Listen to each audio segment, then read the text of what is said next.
Hi guys, welcome to our channel. நான் உங்கள் தமிழச்சி. இன்னைக்கு நம்ம சேனலில் மாரி செல்வராஜ் அவர்கள் இயக்கிய மறக்கவே நினைக்கிறேன் புக்கோட அத்தியாயம் 9 தான் பார்க்க போகிறோம்.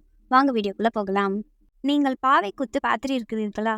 எல்லா ஊர்களிலும் பாவை கூத்து, தோல் கூத்து என்பதை எங்கள் ஊரில் பாக்கூத்து என்றுதான் சொல்வார்கள். புதிய நெல்மணி கதிர்களிலிருந்து நல் மஞ்சள் ஒளி ஊரில் பரவும் அறுவடை காலங்களில் 10 நாட்கள் ராமாயணம் கூத்து நடக்கும். அப்பாக்களும் அம்மாக்களும் ராமருக்காகவும் சீதைக்காகவும் வந்தார்கள். தாத்தா பாட்டிகள் வானத்திலிருந்து பறந்து வரப்போகும் அனுமனுக்காக வந்து காத்திருப்பார்கள். கண்மணியே, கலங்காது வா, கடலுக்கு அந்த பக்கம் உனக்காக என் காதல் கோட்டை இருக்கிறது என்று ராவணன் சீதா பிராட்டியை பார்த்து அழைக்கும் பொழுது அண்ணன்கள் பக்கமும் அக்காக்கள் பக்கமும் விசிலும் கைத்தட்டலும் பறக்கும். ஆனால் திரை முன்னாடி அம்மனமாகவும் அரை நிர்வாணத்தோடும் குவிந்து கிடக்கின்ற சிறுசுகளிலிருந்து வெத்தநிலை உரலில் பாக்கி இடித்துக்கொண்டே பாக்கூத்து பார்க்கின்ற கிழடுகள் வரை மொத்த ஊரை சிரித்து உருள வேண்டுமென்றால் அது உழுவன் தலையனும் உச்சி குடும்பனும் திரையில் வந்த பின்தான் நடக்கும். உருவன் தலையன் என்பது சின்ன உடலும் பெரிய தலையும் கொண்ட ஒரு பொம்மை. உச்சி குடும்பன் அலாவுதீனும் அற்புத விளக்கும் படத்தில் அலாபனா நான் தான் உன் அடிமை என்று சொல்லும் நடிகர் அசோகன் சாயலில் அப்படியே அச்சசலாக இருக்கும் பெரிய பொம்மை. அந்த சின்ன வெள்ளை வேட்டி திரையில் மஞ்சள் வெளிச்சம் பார்த்ததும் முதலில் உழுவ தலையன்தான் வருவான். கூடியிருக்கும் மக்களை பார்த்து அம்மனமாக வந்து முன்னாடி உட்கார்ந்திருக்க அத்தனை சிறுசுகளுக்கும், அழுக்க வேட்டியோடு பின்னாடி உட்கார்ந்திருக்கும் அத்தனை பெருசுகளுக்கும் வணக்கம். ஏழை உழுவத்தலையா, உன் களத்து வாயை கொஞ்சம் மூடு, வந்தவன பாடுறாம் வந்தனம், வாய்க்கரிசிக்கு போற பையன் என்று சொல்லிவிட்டு கண்ணீர் குரல் எடுத்து பாட ஆரம்பிப்பான் உச்சந்தலையன்.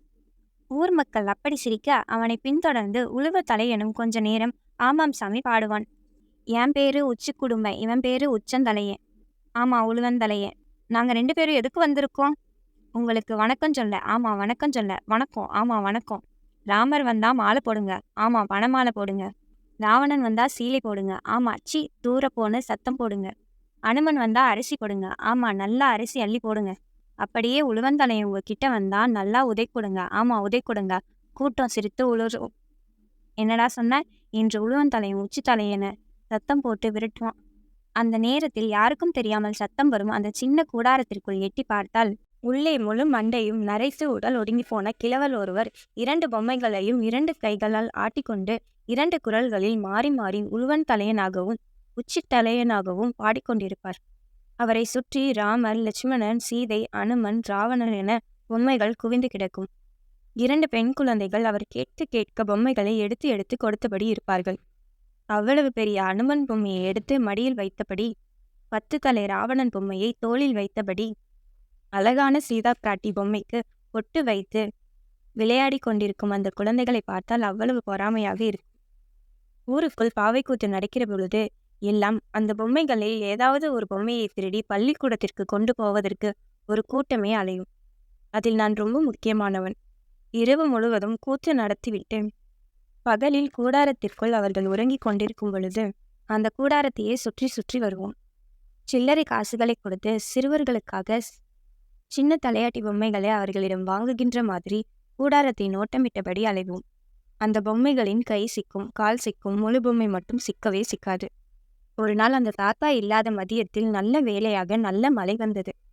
கூடாரத்திற்குள் இருக்கும் அட்டை பொம்மைகள் நனைந்துவிடக் கூடாது என்று குழந்தைகளும் அதன் அப்பா அம்மாக்களும் வேகமாக அள்ளிக்கொண்டு பக்கத்தில் இருந்த வாசக சாலைக்குள் ஓடினார்கள். அருகில் இருந்தவர்கள் எல்லோரும் ஓடிப்போய் அவர்களுக்கு உதவினார்கள். நானும் சென்று உதவினேன். என் 2 கைகளையும் நீட்டச் சொல்லி இத்தனை நாட்களாக நான் தொட்டு பார்ப்பதற்காக ஏங்கிக் கொண்டிருந்த அந்த பொம்மைகளை கொத்தாக அள்ளி வைத்து வேகமாக ஓட சொன்னார்கள். நிஜமாகவே எனக்கு பிடித்தமான அந்த பொம்மைகள் ஒரு பொட்டு கூட மழையில் நனைந்துவிடக்கூடாது என்பதற்காக அவ்வளவு கவனமாக மலையின் ஊடாக நான் ஓடினேன். வாசக சாலைக்குள் போனதும் பொம்மைகளை ஒரு மூலையில் வைத்தவன் ஏற்கனவே திட்டமிருந்தபடி அவசரமாக கையில் அகப்பட்ட ஒரு பொம்மையை எடுத்து வாசக சாலையின் ஜன்னல் வழியாக பக்கத்தில் இருக்கும் ராமையா பெரியப்பாவின் தொழுவுக்குள் நனைந்து விடாமல் வீசி எறிந்தேன். பின்பு எதுவும் தெரியாதவன் போல் எல்லோரிடமும் சேர்ந்து மழை நிற்கும் வரை அவர்களோடு ஒட்டி நின்று கொண்டேன். மழை நின்றது, இடி நின்றது. ஆனால் என் மனசோ பள்ளிக்கூட மணிக்கட்டுகளைப் போல அச்சத்தில் கனகனவென அடிக்கத் தொடங்கிவிட்டது. ராமையா பெரியப்பாவின் தொழுவுக்குள் வேகமாக ஓடினேன். நல்ல வேளை நான் வீசிய பொம்மை மாட்டு சாணத்தில் விழவில்லை. கைகள் நடுங்க, கண்கள் விரிய ஆசையாக அந்த பொம்மைகளை எடுத்து பார்த்தேன். என் மனதின் குட்டிச்சாத்தானுக்கு அவ்வளவு சந்தோஷம். என் பிரியமான, யாராலும் தொட முடியாத பாக்கூத்தின் கதாநாயகன் பொம்மையான உச்சி குடும்பனையே நான் திருடி வந்திருக்கிறேன். தொழுவுக்கு மேலே கட்டி வைத்திருக்கும் வைக்கோல் கட்டுக்குள் உச்சி குடும்பன் பொம்மையை ஒளித்து வைத்தேன்.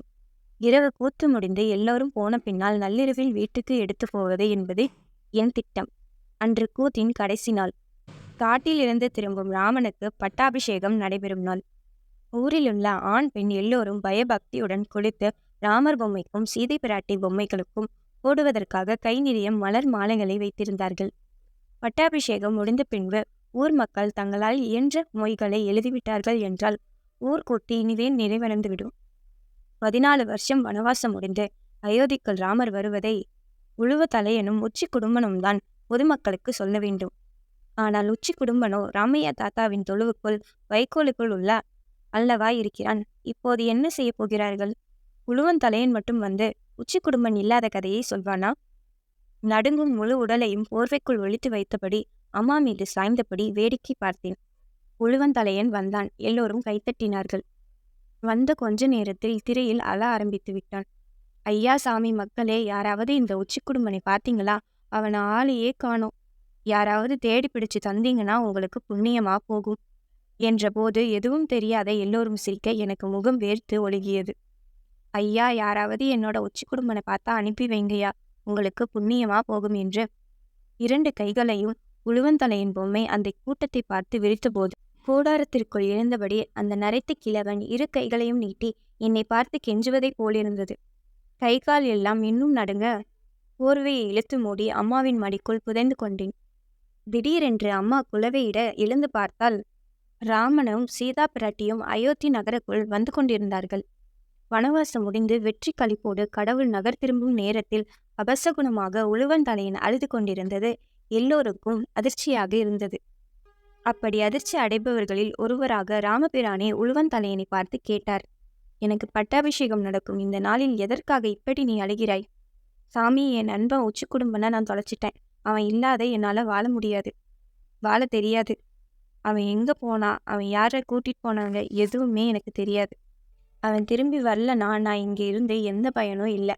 அதான் கதறி அலறேன். கூட்டம் என்ன நடக்கிறது என்று தெரியாமல் குழம்பியது. எந்த வருடமும் ராமாயணத்தில் இப்படி ஒரு கதை வந்ததில்லை. உழுவன் தலையனோ உச்சி குடும்பனோ அழுது அவர்கள் பார்த்ததே கிடையாது. அவர்களுக்கு இந்த கதை புதிதாகவும் சுவாரஸ்யமாகவும் இருந்திருக்கும் போல.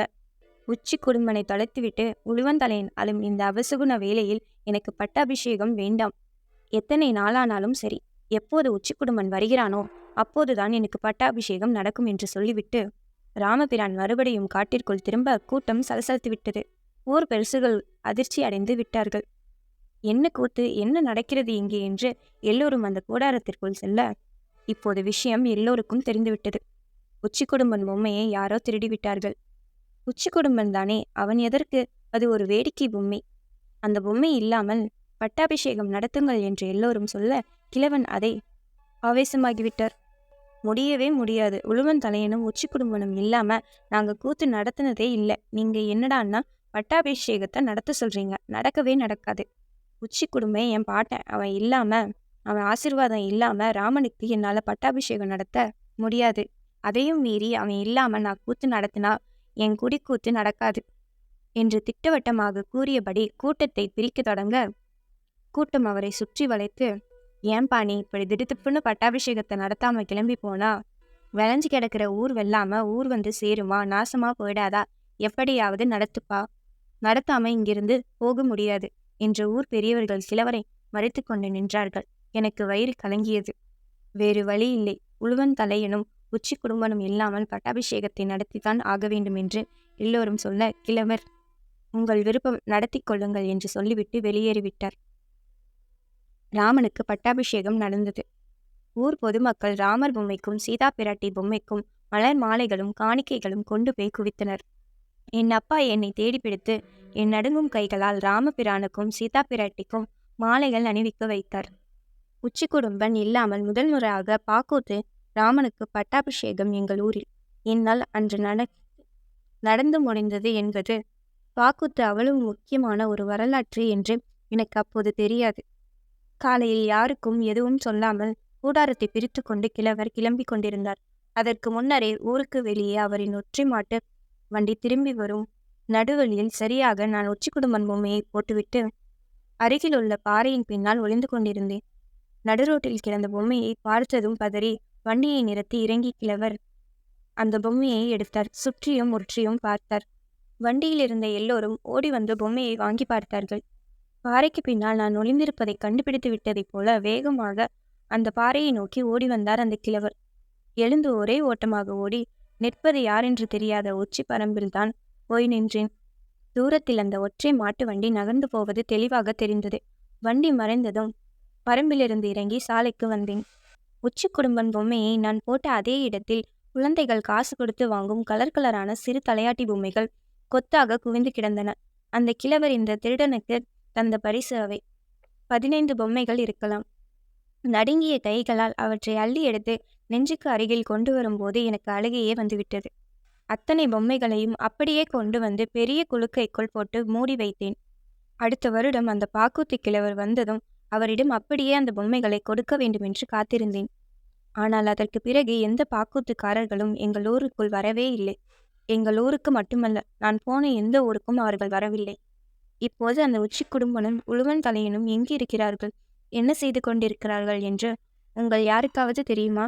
இதோட அத்தியாயம் 9 முடிஞ்சிருச்சு. 10, 11 கண்டினியூவாக பார்க்கலாம். இந்த வீடியோ உங்களுக்கு பிடிச்சா லைக் பண்ணுங்கள், கமெண்ட் பண்ணுங்கள், ஷேர் பண்ணுங்கள். மறக்காமல் தமிழ் சேனலை சப்ஸ்கிரைப் பண்ணுங்கள். நன்றி.